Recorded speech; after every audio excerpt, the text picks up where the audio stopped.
Hello, this is Stan Houston once again for the Jesus Entrepreneur. And we decided to come back on a Monday because this is kind of the start of a new time. It's April 30th. That means tomorrow, May 1st, is May Day. That means that, at least in the northern hemisphere where I live, that it really is, winter is done and summer has begun. And that puts a new season, a new kind of feel to what you're doing. And that's good. So we can do a season start over.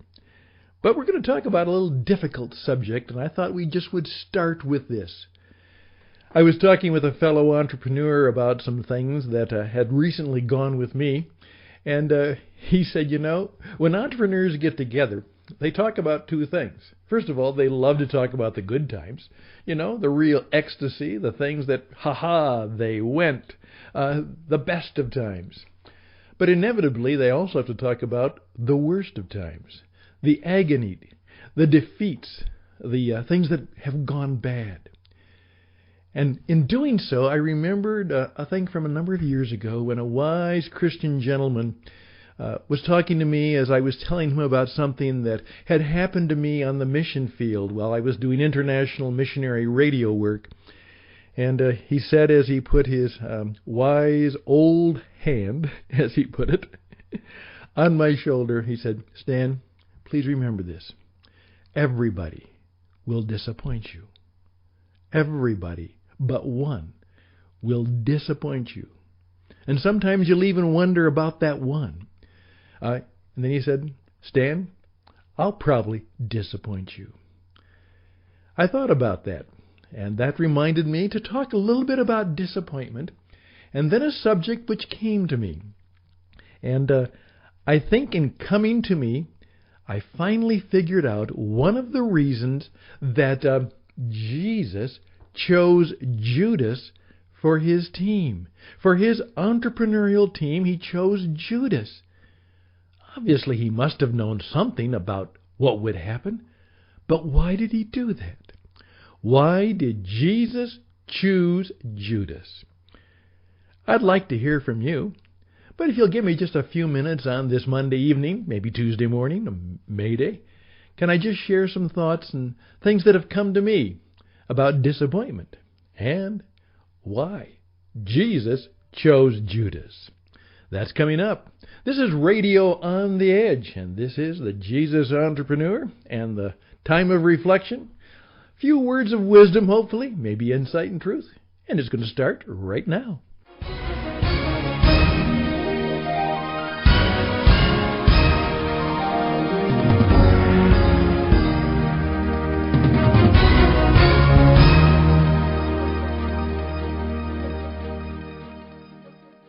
Well, there we go. That is our introductory news flash program beginning theme. And perhaps we need to change that again sometimes. How long should we keep the same musical introduction? I like that one. It seems to have the energy and the pop and the creativity I want. But should we change the theme? How often should we change the theme? When you're doing a radio or a television or a program series, how often should you change the logo, change the theme, change the design? Well, we'll have to think about that. Maybe we'll have to ask some experts about that. Yeah, some things happen that were not pleasant for me. That happens quite often. But the mark of the entrepreneur is how well do you keep on pressing on. St. Paul, one of the biblical entrepreneurs, forgetting what is behind, I press toward the mark. I keep pressing on. And that, as Churchill once said, I think, it's to go from failure to failure to failure with no loss of enthusiasm. And most entrepreneurs have had deep disappointments. Most entrepreneurs have had significant failures. But they keep going. They keep trying. In fact, if you're not willing to fail, you will not ever, perhaps, really be in the true ranks of the true entrepreneurs. It just doesn't work that way. And then my wise old friend who said, "Hey, Stan, everybody will disappoint you in some way." And I think in many cases that is true. But there's a deeper part to it. Have you ever been really betrayed by somebody? Somebody you trusted, somebody you maybe was a partner, maybe a business partner, a good friend, maybe a spouse, a husband or a wife, a son or a daughter, brother or sister, mother or father. And what happened is that even though life and relationships can always go poorly and up and down, this person did an act of betrayal. They just hurt you, and they did something that hurts you badly, and perhaps left you scarred and jarred, and maybe ruined a whole lot of things in life. A betrayal, an act of betrayal. Now, how did you deal with that? How are you dealing with it now? Forgive and forget? Well, yeah, that's hard to do. Someone said, I'll forgive, but I won't forget. And some people will say, well, then you didn't really forgive them. And there are some people who will say, well, I'll try and forget, but I don't know if I can forgive them. I'll forgive them, but I won't forget it. You know how that goes. And as my friend reminded me, even when you try to forget it and forgive, the devil will come and remind you of that from time to time, place to place, space to space. Those are just things that kind of hang around, and oftentimes hang around for a long time. Hey, I'd love to hear from you. You can reach me, radioedge77 at gmail.com, radioedge77 at gmail.com. Let me just frame what happened to me this way. I was going to do a program, and I knew this would get a reaction. And it was at the time that Billy Graham passed away. And you may remember the programs that he did on that. But one of the ideas I had with a little bit of an attention getter was this. What do you, me, Billy Graham, Jesus, and Donald Trump have in common? That was going to be the name of my program. Well, I knew that would get a rise and a response. And of course, the response I would get from a lot of people is, how dare you compare Donald Trump to Billy Graham, and how dare you compare Jesus to Donald Trump or anybody, and how dare you compare any of them to me or you? Who are you? Well, here's where it was going. Well, first of all, you, me, Billy Graham, Jesus, Donald Trump, we're all entrepreneurs. Very much so. That's true. That we have in common. But it's more than that. You see, there's no way I can match the achievements or maybe even the spiritual development of a Billy Graham. Obviously. What would Jesus do? There's no way I can be and do what Jesus would be and do. But you know, he somewhat disagreed with me on that. He said, you know, what I can do, what I can be, perhaps you can be. That's why I came. The point was that there's one thing we all have in common, is we are members of the fallen human race. Isn't it interesting that Jesus, Emmanuel, God with us. Now, it's stronger and more than that. It's not that God is with us. God is among us. That's oftentimes the way it's interpreted, but what it really means is God became one of us.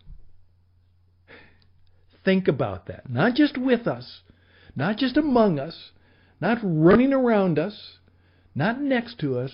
He said, I'm going to be one of you. Just like Donald Trump. Just like you, Stan Houston. Just like you, Billy Graham. And just like you, my friend, I'm going to become one of you. And I'm going to experience life just like you. I'm going to go through the best of times and the worst of times. I'm going to go through the agony and the ecstasy. I am going to be one of you. There's the deal. And so, Donald Trump, me, and Jesus have that in common. We're one of the kind. And I've oftentimes wondered, because one of the terms I use in my business coaching is what I call the Judas factor. The Judas factor. And here's what I mean by that. It has been my experience in working with particularly entrepreneurs and small business leaders and people that my friend was right. Everybody will disappoint you. It just seems to be the way it is. There are some that are few, but in some ways, nobody will fully live up to the expectations and the desires and wishes that you have for them and you and the relationship. There will be some disappointment. And we will experience some act of perhaps profound betrayal. Jesus must have known something about Judas. And yet he chose him. And yet Judas was part of the gang. He obviously wasn't in the inner 3, but he was part of the 12. Not just part of the 70 or the 120 or the 3,000 later on after the Pentecost celebration. He was one of the 12. Why did Jesus do that? Well, let me just speculate on this one point. Could it be that he knew he wanted to experience the same thing, knew that he had to experience the same thing that you and I most likely and probably will and probably already have experienced? And so when I talk to the Master and we talk about what it was like, I may mention that very painful betrayal, that very hurtful betrayal that somebody I cared deeply about did to me. And Jesus can say, yeah, I know. Yeah, Stan, I know. It really hurts, doesn't it? To be betrayed really hurts. Yeah, I know. And finally, I will get it. I will say, yeah, you do know. You became one of us. And in becoming one of us, you can heal us and save us with God's almighty power. Thank you.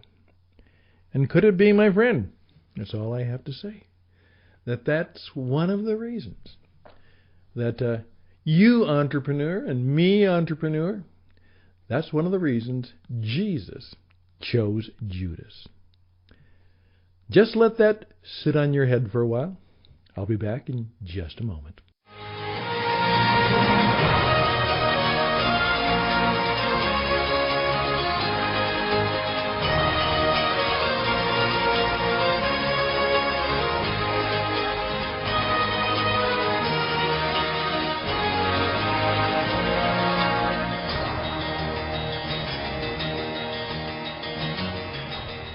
Hey, if I can help you, I would love. We are putting ourselves out there again to try and help you build a business, reach your goals, become one of the 3% who are goal-directed and goal-achieving, build a significant brand, particularly in the ice age, the internet-connected experience economy.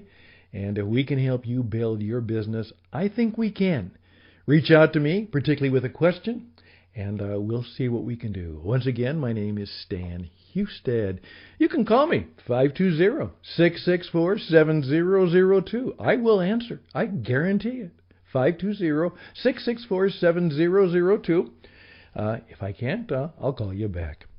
Reach out to me at radioedge77@gmail.com, radioedge77@gmail.com, and stay tuned and stay in touch with the Christian Entrepreneur Network. We're going and growing. A brand new website is just about done, and we'll be delighted to show it to you. Again, best and blessings, and we all need the best and blessings, and bye for now.